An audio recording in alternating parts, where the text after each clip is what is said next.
How has your experience with applying for jobs been like? You would always get something doing, basically. So it now depends on what do you want to do. How expensive is it to live in Potsdam? It also depends.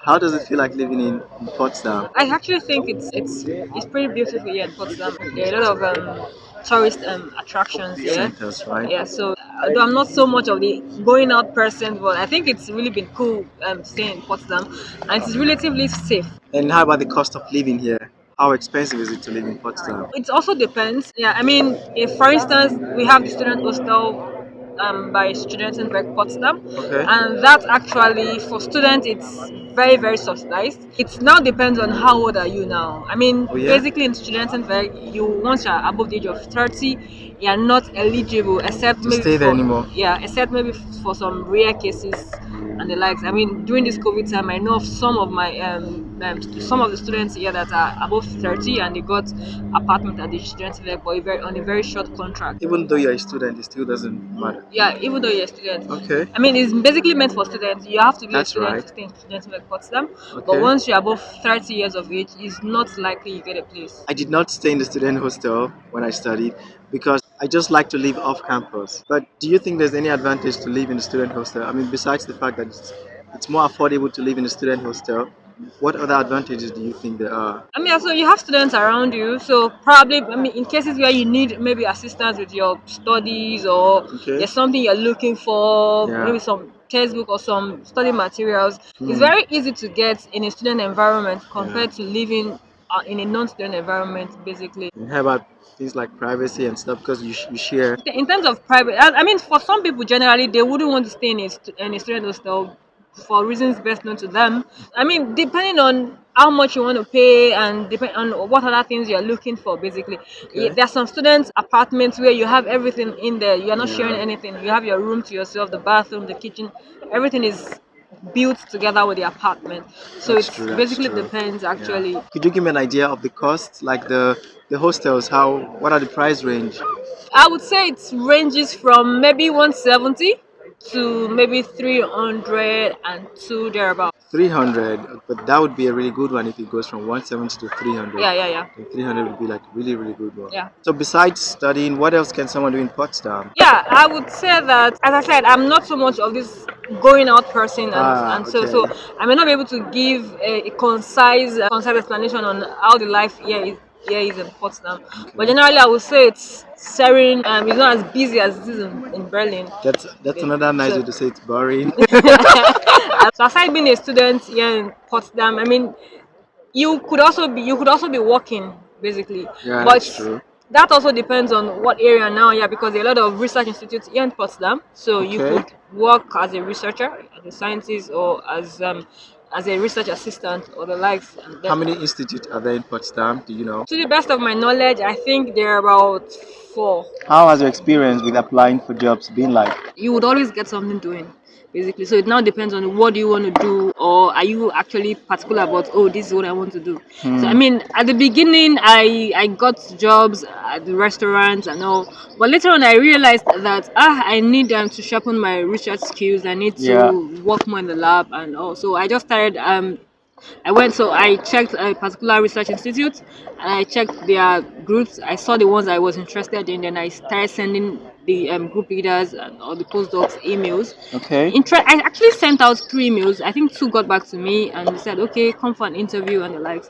So I went for one of the interviews and I got the job almost immediately, and that Okay. was how I stayed there till I left for the US. Wow. Basically. Okay. And what was the job like? What were you doing? So I was a student research assistant. So I was basically doing genotyping using some laboratory techniques like PCR and the likes like Okay. that. Yeah. And how many hours did you have to work then as Yeah, so at that time I had to work 14 hours, but maximally per week? yeah, per week. But Okay. I mean, Germany during the lecture period, as international students, you have to do 20 hours per week. Yeah. So then I was doing 14 hours. Okay. Although I don't know how much you were earning there, but what I can imagine is because of the nature of the job, working within the university, so you work like 14 hours, but maybe other people who have other mini jobs outside the universities, maybe like in restaurants, factories, and stuff, they may have to work like 20 hours to get up to that amount that you're earning.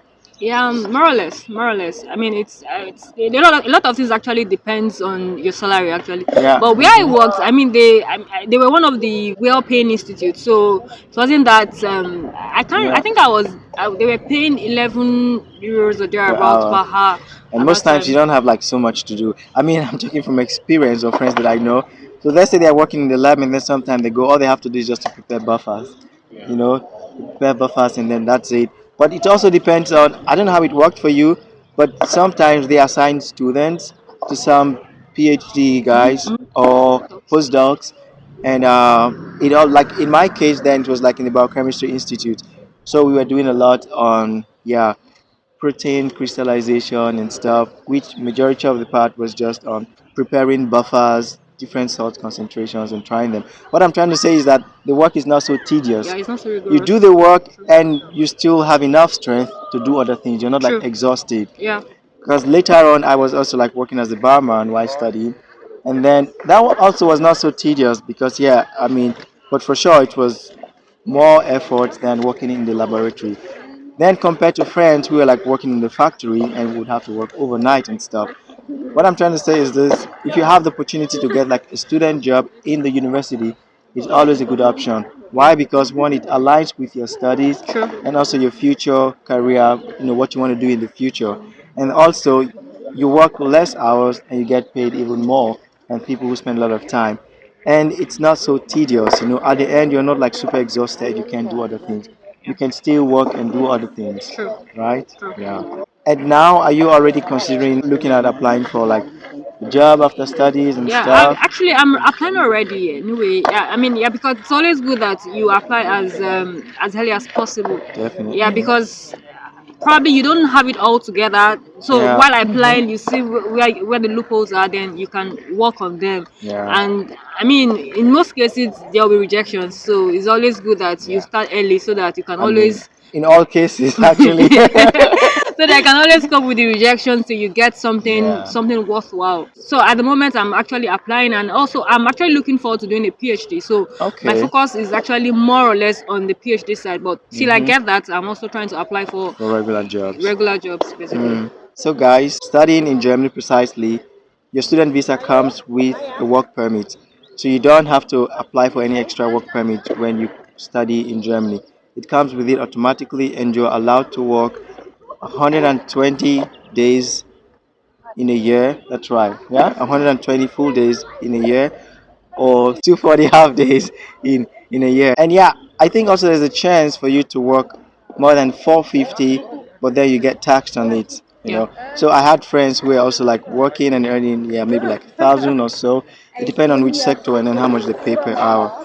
But what I always recommend is get a job that is related to what you study or the area that you want to work. True. Because then after your studies, you're already familiar with that industry and you can just flow. Right.